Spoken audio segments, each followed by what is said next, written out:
नमस्कार बच्चों पाठ 5 वृष्टि वर्षा कक्षा 9वीं विषय भूगोल। इस पाठ में आप इससे पहले आपको बहुत सारी वीडियो दिखाई गई थी। वर्षा कैसे होती है, किन किन स्थानों पर कितनी वर्षा होती है। आज हम देखेंगे मानचित्र से मित्रता। मानचित्र से मित्रता अर्थात संसार में वार्षिक औसत वर्षा कितने मिलीमीटर में होती है। तो यह आपके सामने मानचित्र संसार का दिखाया गया है। इसमें देखिए सूची बनाई गई है। 1500 से कम है, फिर 500 से 1000 तक है, फिर 1000 से अधिक है। तो इस तरह से जो सबसे गाढ़ा रंग है वहाँ पर सबसे अधिक वर्षा हो रही है, और उससे हल्का जो है रंग छाया पद्धति का प्रयोग किया गया है। आपने पहले लेसन में आपको बताया गया था रंग छटाओं का उपयोग, आपको याद होगा। तो उसमें जितना हल्का रंग है उतनी कम वर्षा हो रही है।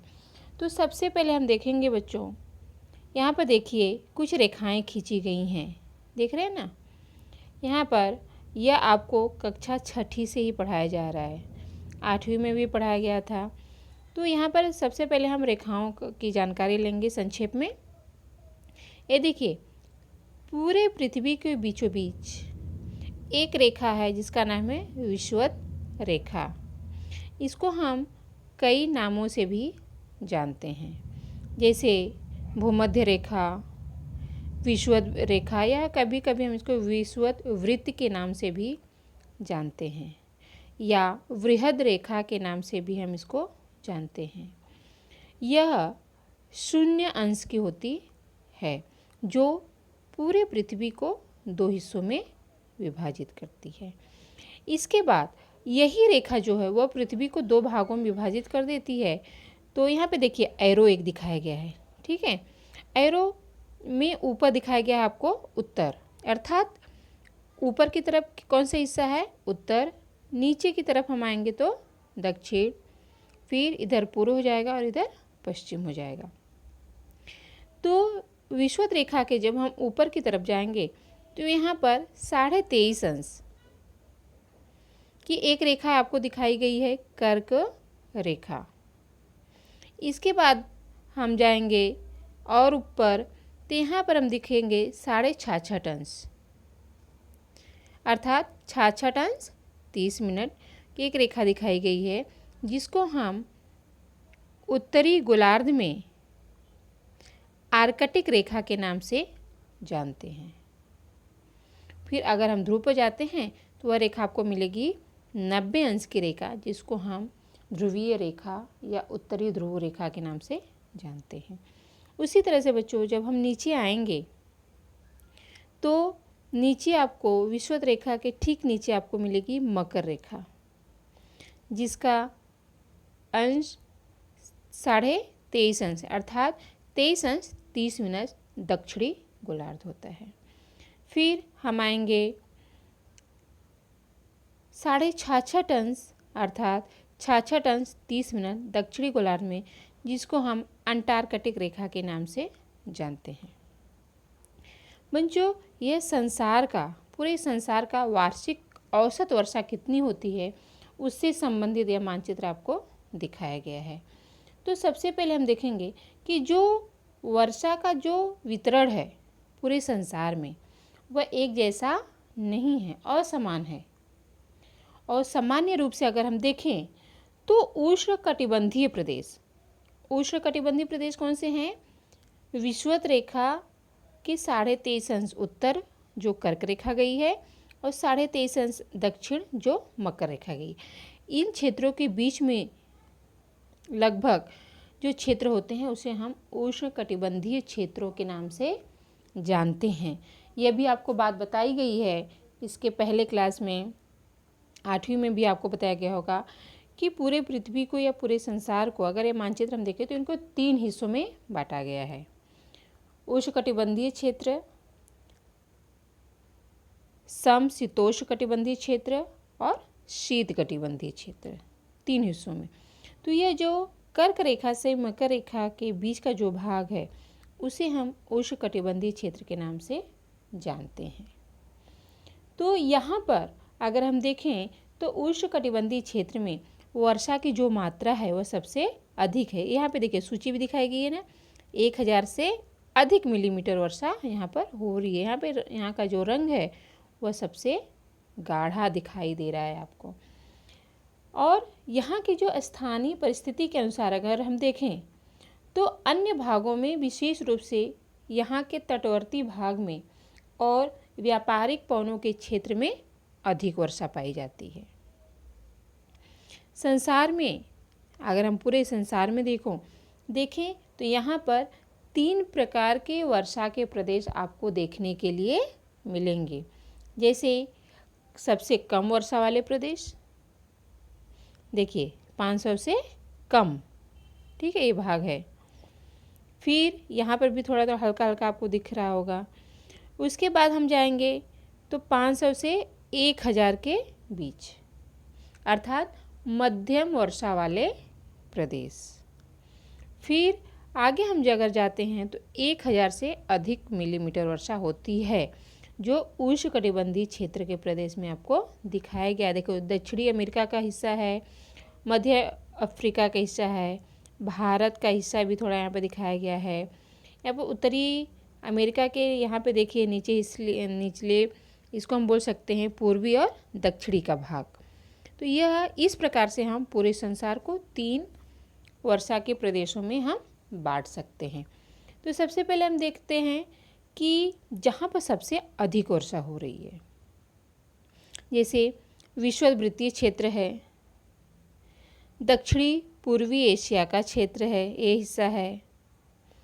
फिर उसके बाद हम चलेंगे यहाँ पर मानसूनी वर्षा का प्रदेश, भारत में आप देखते हैं मानसूनी वर्षा होती है। पश्चिमोत्तर यूरोप है, ये देखिए।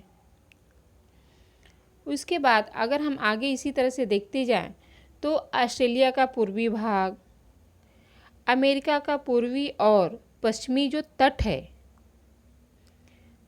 पूर्वी और थोड़ा सा पश्चिमी, इन अधिकतर प्रदेशों में अधिक वर्षा पाई जाती है।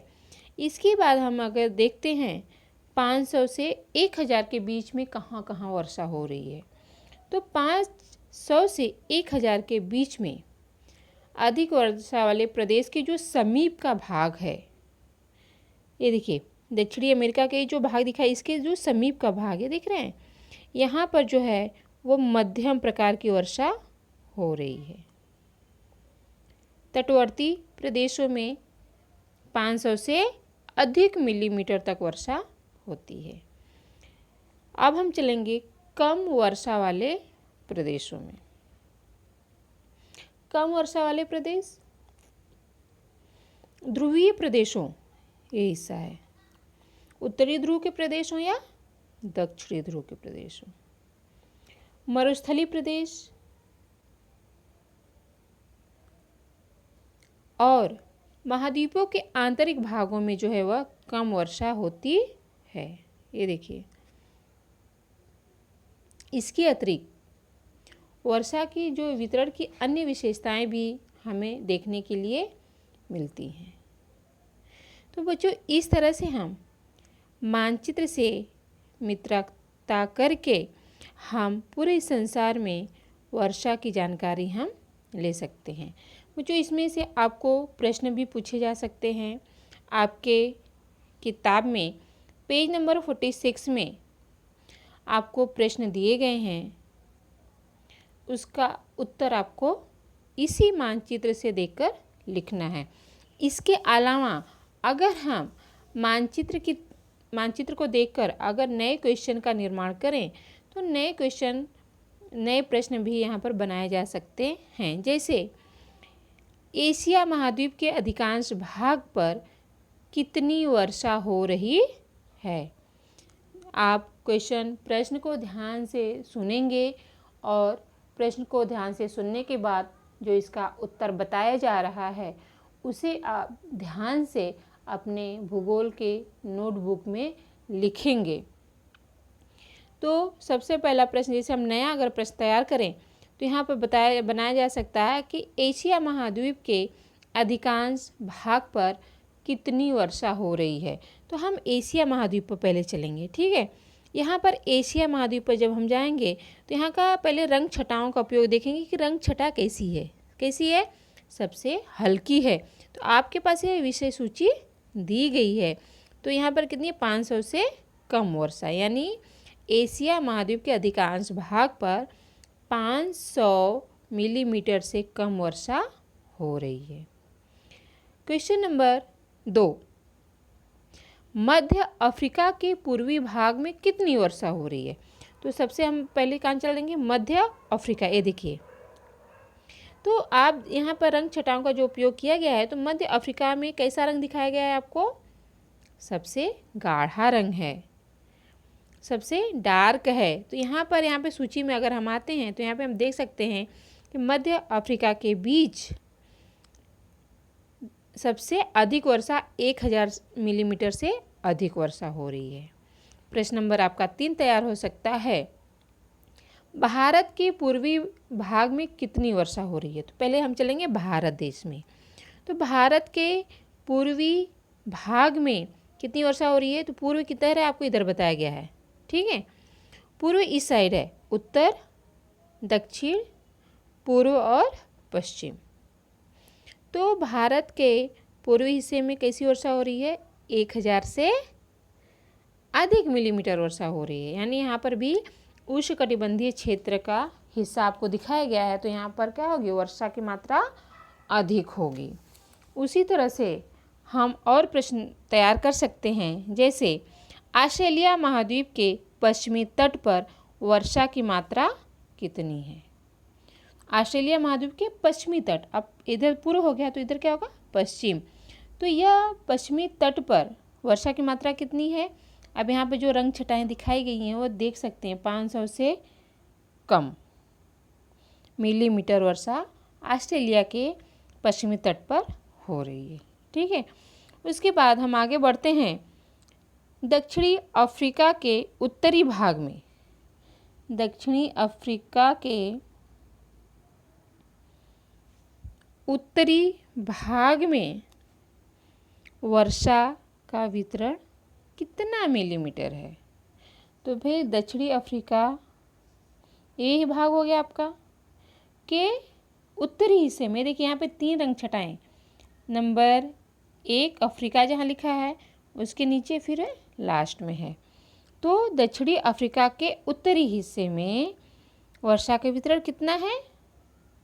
अगर उत्तरी हिस्से में देखें तो यहाँ पर आपको 1000 से अधिक आएगा, और उसके बाद अगर हम यहाँ पे देखें तो उससे रंग छटाएं दिखाई गई उससे हल्का है। तो यहाँ पे कितना हो जाएगा, 500 से 1000 के बीच में। अगर उससे भी नीचे आते हैं, दक्षिणी अफ्रीका के एकदम दक्षिणी हिस्से में आते हैं, तो यहाँ पर आपको 500 से कम मिलीमीटर की वर्षा हो रही है। यहाँ पे देखिए अंटार्कटिक महाद्वीप है। यहाँ पर आप देख रहे हैं कि यहाँ पर वर्षा की मात्रा कितनी होगी, 500 से कम मिलीमीटर की वर्षा यहाँ पर हो सकती, क्योंकि यहाँ पर जो रंग दिखाए गए हैं वो सबसे कम है, सबसे हल्के रंगों का प्रयोग यहाँ पर किया गया है।